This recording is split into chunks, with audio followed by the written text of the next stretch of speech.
Kejadian ini sekitar tahun 2014.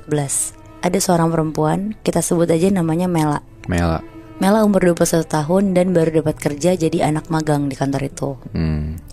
Jadi kantornya itu tuh berbentuk rumah tingkat, tapi bangunannya agak tua. Kayak kantor-kantor rumah sewa gitu, Moebi. Kebayangkan? Iya. Nah, hari pertama Mela masuk ke kantor itu, Mela seneng banget karena dia kan masih kuliah ya. Jadi bener-bener baru pertama kali ngerasain kerja beneran. Walaupun ya emang cuma magang sih. Pas dia masuk, dia ketemu sama HRD-nya. Ngobrol-ngobrol, tanda tangan kontrak, dan langsung dikasih tahu ruangan kerjanya tuh di lantai 2. Jadi Mela ini tuh posisinya di sini jadi copywriter. Dia seruangan sama anak-anak magang lainnya. Terus sekitar jam 12 pas lagi makan siang, Mela makan di luar sama anak-anak magang lainnya. Namanya Novi sama Rizky. Pas lagi makan siang ya biasalah ngobrolin tentang bos-bos di kantor yang galak. Sama ada beberapa tentang kerjaan juga. Tapi tiba-tiba obrolannya tuh berubah. Jadi kayak Novi sama Rizky tuh ngerasa kalau kantor katanya tuh serem. Karena waktu itu pas leadernya mereka, namanya Mas Vio, lagi lembur. Mas Vio tuh kayak diganggu sama suara-suara sendok jatuh gitu loh. Terus katanya OB kantor mereka juga sering ngeliat penampakan di kantornya. Mela yang asik sama makanannya tiba-tiba mendadak nyimak cerita mereka kan.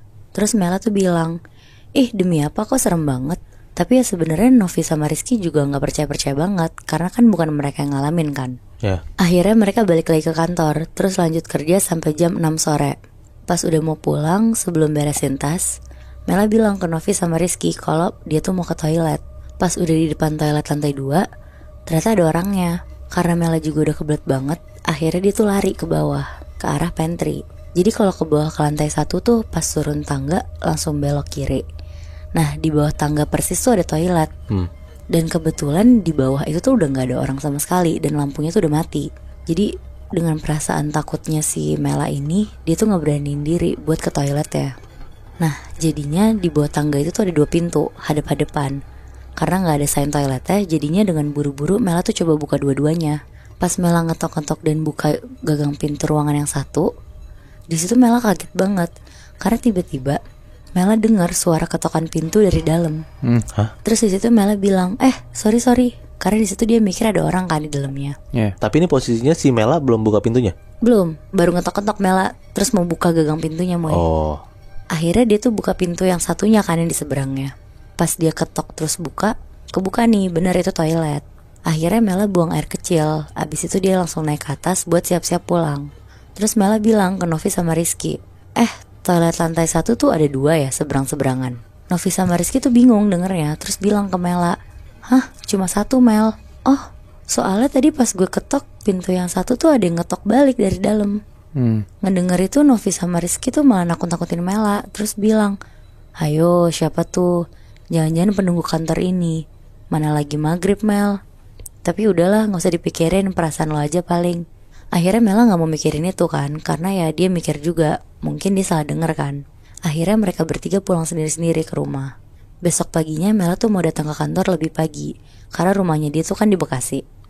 Nah ke kantor yang di Kemang ini kan jauh banget ya. Karena kantornya juga masuk jam 8. Akhirnya dia naik kereta pertama jam 5 pagi. Sampai di kantor sekitar jam setengah 7. Mela langsung duduk di meja kantornya di lantai 2. Tapi karena dia bosen juga nunggu yang lain belum datang, akhirnya dia ke pantry nyeduh teh anget di lantai 1. Ini setengah 7 pagi udah rame kantornya? Belum ada yang datang bahkan. Nah pas Mela lagi ngaduk gula, Mela tuh dengar kayak ada suara ketokan pintu. Mela berusaha dengar untuk memperjelaskan. Pas dia lagi nyari sumber suaranya, gak taunya suaranya tuh ada dari dalam pintu seberang toilet dia kemarin. Karena kebetulan lokasi pantry tuh deket sama toilet lantai 1. Mela nengok kanan kiri, berusaha nyari orang yang udah datang ke kantor, tapi tuh belum ada siapa-siapa. Dia berusaha manggil OB kantornya, namanya Mas Andre. Mas Andre. Tapi gak ada juga. Akhirnya Mela berusaha beraniin diri untuk ke dekat pintu itu. Ini berarti sumber suaranya tuh dari ruangan yang pas si Mela ketok-ketok dibalas dari dalamnya gitu ya? Iya bener Bi. Oke, terus. Akhirnya Mela berusaha beraniin diri kan buat ke dekat pintu itu. Dia jalan pelan-pelan, dia megang-gagang pintunya, dibuka lah sama dia. Ternyata pintunya tuh gak kekunci Moy Bi. Mela bisa masuk ke dalam situ. Pas Mela masuk, Mela batuk-batuk karena nyium kayak bau ruangan yang gak pernah dibuka, yang isinya tuh full debu semua gitu loh. Dia lihat kanan kiri, isinya tuh kayak banyak kerak-kerak. ruangannya tuh juga kecil banget ternyata. Di raknya tuh kayak ada album-album foto gitu. Pas Mela lihat, kayaknya sih itu keluarga yang nyewain rumah kantor ini. Terus Mela ngeliat di pojokan kayak ada box, tapi ditutupin pakai kain merah. Gak tau kenapa ya, Mela tuh penasaran banget dan pengen buka box itu. Akhirnya Mela deketin box itu. Dia buka kain merahnya, terus dia buka box ya. Pas dia buka, Mela kaget banget Muibi. Di dalam box itu ada satu pasang bola mata manusia, sama ada jari manis manusia yang masih ada cincin di jarinya. Ngeliat itu Mela langsung lari dari ruangan itu. Dia buru-buru nutup boxnya dan langsung naik ke lantai 2. Nah kebetulan Novi sama Rizky tuh udah ada di ruangan mereka. Mereka nanyain Mela kenapa Mela kayak orang ketakutan kayak gitu. Tapi Mela jawab, gak apa-apa, tadi abis nyeduh teh aja. Mela tuh disitu mau banget Muibi nanya ke mereka atau bahkan ke atasan mereka buat mastiin itu tuh ruangan apa dan kenapa ada bola mata bahkan jari di box itu. Tapi Mela takut dimarahin karena dia tuh anak baru kan. Jatuhnya dia lancang gak sih kalau kayak main masuk terus buka-buka box itu? Iya benar. Akhirnya Mela diem aja dan berusaha fokus kerja. Sekitar jam 12 pas makan siang pun Mela gak nafsu makan. Karena abis ngeliat itu kan kayak lo bayangin aja gak sih, abis lihat bola mata sama jari manusia kan enek ya rasanya. Nah akhirnya Mela tuh kepikiran buat nanya ke Mas Andre aja, si OB-nya itu. Nanyain kalau itu tuh ruangan apa. Akhirnya Mela turun ke pantry buat nemuin Mas Andre. Pas dia liat Mas Andre ini tuh mimiknya gak enak banget ngeliat Mela. Bahkan sebelum ngomong apa-apa, Mas Andre tuh langsung ngomong ke Mela, "Mbak, tadi pagi masuk ke ruangan itu ya?" Di situ Mela sambil gemeteran bilang ke Mas Andre, Iya mas, maaf banget mas, tapi itu ruangan apa ya?" Mas Andre bilang ke Mela, intinya Mela gak boleh nyentuh atau deket-deket ruangan itu lagi. Atau Mela akan diminta pertanggungjawaban sama orang yang punya bola mata sama jari itu. Oh shit, serem banget. Dengar itu Mela kaget banget. Berarti Mas Andre tuh tahu apa yang ada di dalam ruangan itu kan? Iya benar. Terus Mela bilang, "Enggak mas, saya gak mau deket-deket ke situ lagi. Maafin saya mas udah masuk ke situ. Awalnya saya cuma dengar ada ketokan aja kok." Abis denger apa yang Mas Andre omongin, sepanjang hari Mela tuh makin gak bisa fokus kerja. Sampai bikin kerjaannya dia tuh lebih lama dan pulang lebih malam, kayak jam 8 malam. Akhirnya pas semua kerjaannya udah selesai dan posisinya Mela tinggal sendirian di ruangan itu, Mela siap-siap mau pulang. Tapi tiba-tiba Mela dengar ada suara mesin fingerprint bunyi, kayak suara orang mau keluar gitu loh. Padahal posisinya dia sendirian di situ. Iya benar. Oke. Nah pas Mela ngeliat ke arah mesin fingerprint itu tuh gak ada siapa-siapa Moibi. Tapi pas Mela ngedeket ke arah mesin fingerprint itu, Mela ngeliat ada jari nempel di fingerprint itu. Nah jari itu tuh sama persis sama apa yang Mela lihat di box tadi pagi. Oh shit. Ini jari doang Nat? Iya jari doang Moy. Satu jari doang, gak ada tangannya gitu? Satu jari doang dan ada cincinnya bahkan. Anjing, jari melayang gitu? Iya Bi. Oh shit. Terus Mela langsung lari keluar kantor, bener-bener gak berani sama sekali. Dia langsung pulang, mandi, keramas, bersih-bersih.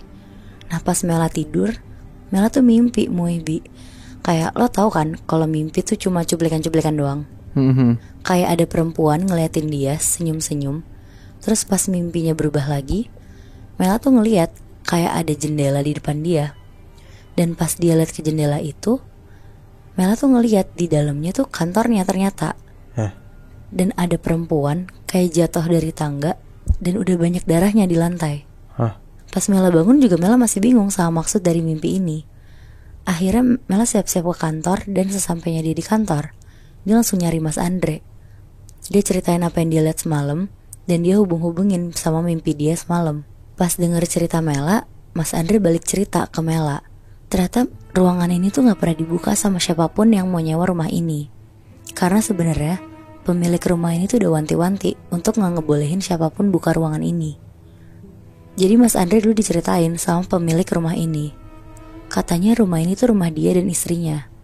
Dan istrinya waktu itu ditusuk sampai mati sama maling yang mau nyuri di rumah mereka. Oh shit. Di situ pemilik ini tuh sedih banget dan mutusin buat ambil bola mata dan jari tangan istrinya ini. Karena itu tuh kayak bagian tubuh yang paling disukain sama suaminya ini. Anjir. Fuck. Kenapa bagian tubuhnya masih ditinggal di rumah itu? Karena pemiliknya ini tuh ngerasa kalau bagian tubuh itu tuh jimat buat rumah ini. Kayak bikin rumah ini aman karena istrinya gitu loh. Jadi kayak kesannya si bola mata dan jarinya istri ini bakal menangkal dari kayak maling atau hal-hal buruk buat ke rumah itu gitu. Iya bener Bi. Wow. Ya berarti ruangan itu beneran jadi kayak ruangan sakral gak sih? Ruangan terlarang gak sih? Iya makanya kenapa si Mela sampai diikutin sosok ini. Karena tuh ini kan ruangan yang sakral ya. Jadi kayak Mela tuh ngacak-ngacak ruangannya gitu loh. Lagian juga anehnya ruangannya gak dikunci sih ya? Nah itu dia tuh.